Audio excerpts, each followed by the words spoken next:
a single 20-pound propane cylinder. It's already filled. Open up the cylinder, provide propane to your LP appliances. When in travel, make sure it's closed off. You have a 12-volt system. 12-volt system consists of a deep cycle marine battery in the box. When the unit's plugged into power, shore power, it'll receive a charge from the converter that's in the unit.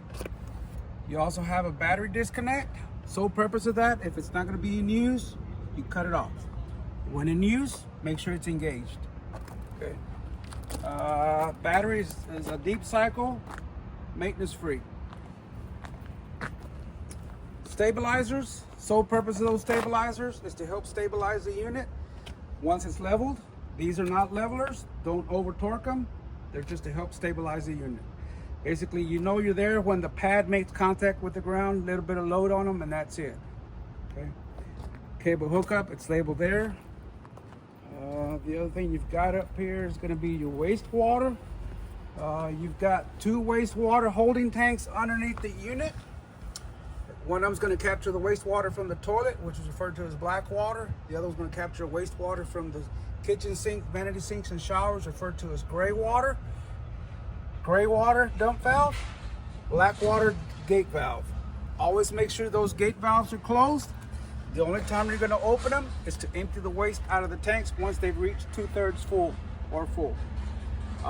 In addition to that, for the black tank, if you've emptied your black tank and it's finished draining, you're going to leave the gate valve open.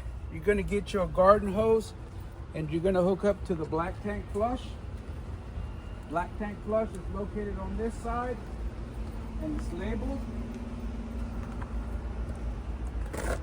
So that's where you're going to put your water hose. You're going to push water into it once the gate valve is open. Make sure it's open, because if you leave the gate valve closed, you run the risk of back flooding it on the inside. All right, so that's to help wash out your black tank.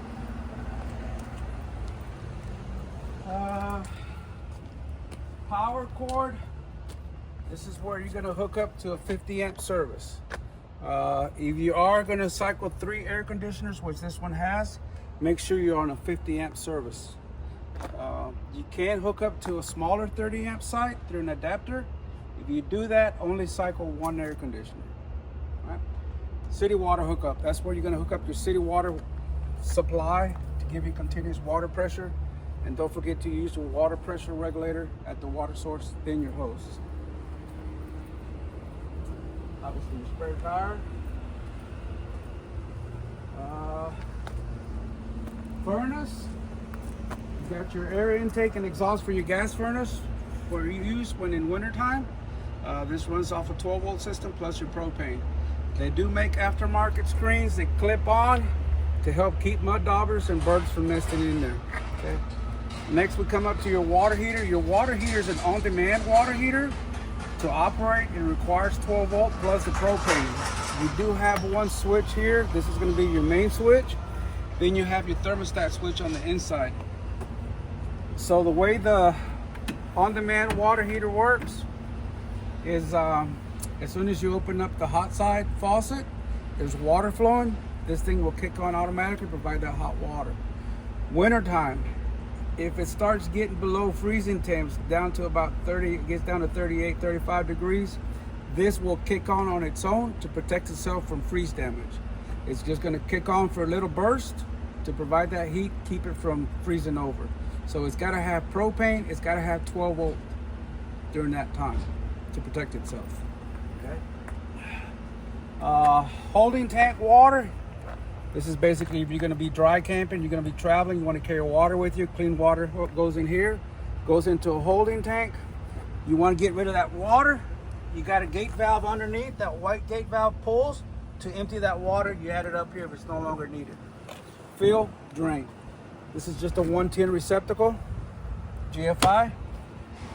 We mentioned the tank flush earlier, and this is basically antifreeze inlet. The sole purpose of that, if it's going to be sitting around through the winter, not being used, possibly to hard freeze, that's to pick up the low point antifreeze. And of course, to help with the winterization, you got low point drains, little lines tucked up underneath here. Okay, where are they? They're right here. Two two caps right here to help empty the water in the wintertime if it's not in use. Storage compartment, hand crank for the stabilizers. Okay. Awning operated by control switch. We have a switch here on the inside.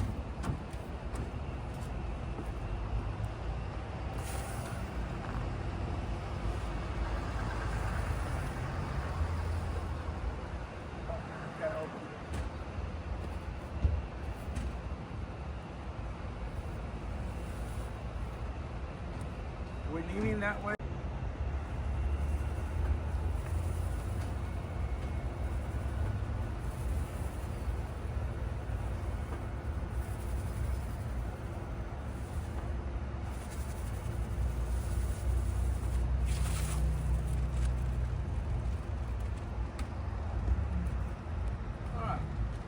So basically, too much wind will take it down for you. You see, starts too strong of a wind, close it up. You're not going to be around it. You're going to bed, close it up.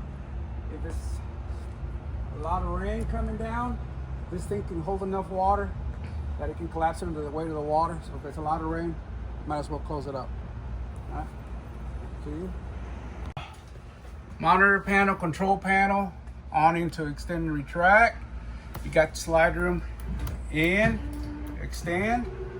Okay, we have the awning light outside, interior lighting, and then we got the water pump. But if you're going to be hooked up to city water, you won't need this switch. Right? To keep track of the holding tank water levels, you got the fresh water level, black water level, gray water level. You're going to press the button to see the status of the holding tank, and it goes from empty, 1/3, 2/3, and full. Once it reaches 2/3 full, closely monitor the tank or go ahead and empty it. So that's to keep track so you don't overfill them. And of course, the status of the battery charge. Thermostat for your water heater, that turns it off, turns it on. You can set the temperature on your water, how hot you want it. All you got to do is let me go ahead and turn on a stove to get the propane flow. We want to go ahead and establish flow first. To light a burner, press in, hold it in. You got to hold it in long enough because you got to heat that thermocouple. If it doesn't get warm enough, it'll turn off on you. See that? See that? So you got to hold it long enough to warm up. That's just for little lights underneath the knobs. There we go. Up here, light, fan. Pretty simple. Microwave, pretty straightforward. Light. Coming back over here. We got a water heater. I'm gonna open up the hot side.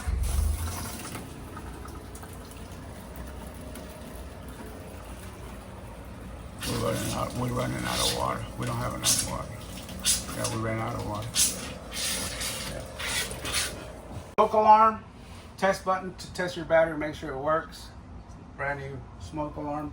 In addition to that, you got over there, that's going to be your carbon monoxide liquid propane gas detector. It's got a green light. As long as it's got 12 volts, it's always operating. It's checking the air for propane or carbon monoxide. Should it sound off, it's basically warning you it's time to get out. You could have propane leak or carbon monoxide buildup. Okay. Refrigerator, a simple 12 volt refrigerator. So got a thermostat knob here, set the temperature, and this is only going to operate as long as you got 12 volts. So it's a 12 volt fridge. Thermostat for your rear air conditioner. You got lights. They're all going to be thermostat, control, cool. And of course, it's going to blow the cold air straight down. Same thing over there. Power panel, 12 volt fuse panel for anything that's 12 volt related, 120 volt related circuit breakers. 50 amp is the main circuit breaker. So in case anything trips, turn off, reset, fuses.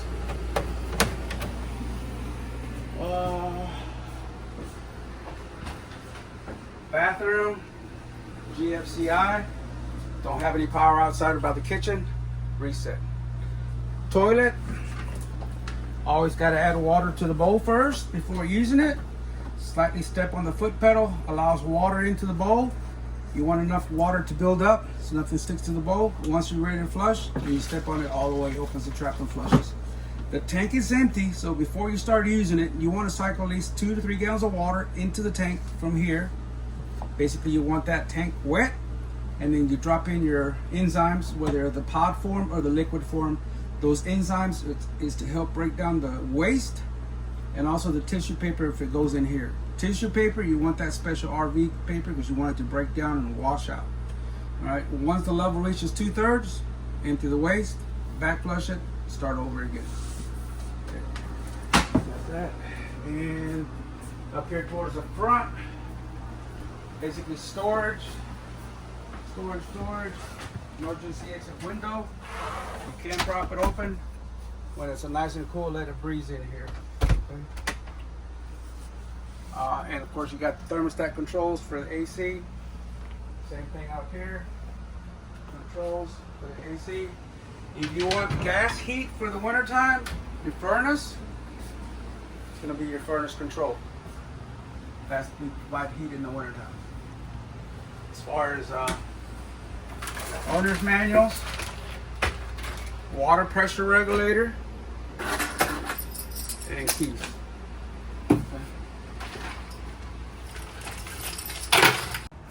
Slide switch here. Once you hear the clutch engaging, you're going to hear a ratcheting sound. That's the end of the cycle. Let off the switch. You can either hear it on the way in or on the way out. But you'll hear it and you'll see it come to a stop.